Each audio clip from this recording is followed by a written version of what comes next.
And now the latest on the gun insanity and mass shooting in Midtown Manhattan.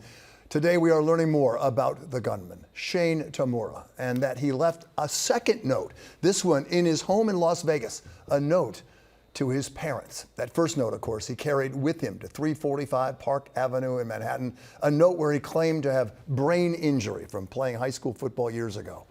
Investigators believe his target was the NFL offices in that building.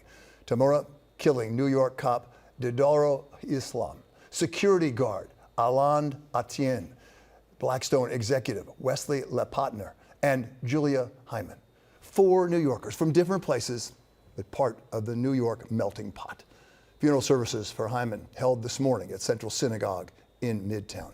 Funeral services for Officer Islam will be held tomorrow at a mosque in the Bronx.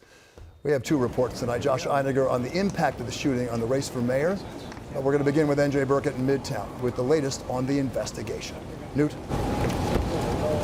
Yeah, that's right, Bill. We now know that Tamura bought his rifle from his boss in Las Vegas. And yes, as you said, there is a second suicide note, this one addressed to his mother. As you know, much of the rampage was captured on surveillance video. We're getting more information now about how it was carried out. Workers removed a shattered glass panel from the bullet-riddled lobby where 3 of the victims were shot to death. A 4th victim, 27-year-old Julia Hyman, was killed after she stepped outside a safe room. A 5th victim was critically wounded but survived. A 41-year-old NFL executive hailed as a hero.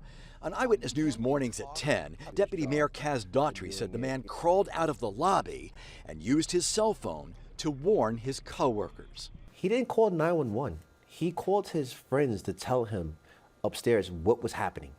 You guys, like that, I just got shot downstairs, get covered. He's letting his team know. Like, this guy's a hero.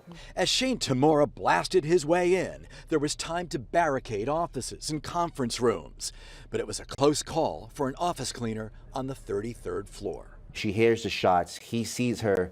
She makes a right. He makes a left. If she would have made that left, they would have ended up with each other. He would have took her down. Authorities learned today that Tamura bought the rifle for $1,400 from his boss at the Las Vegas casino where he worked.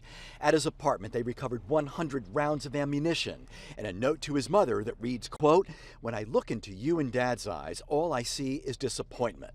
I love you, Mama. I'm sorry." Police believe Tamura was targeting the executive offices of the NFL before he took his own life. In his wallet, a note that included the words chronic traumatic encephalopathy and study my brain, please, I'm sorry. The funeral for NYPD officer Didaro Islam is planned for tomorrow.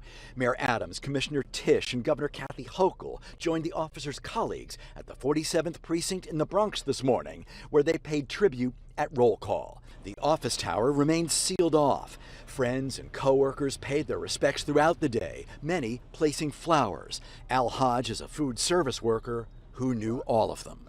I'm lost for words. Those was not just my colleagues. Those were not just my friends.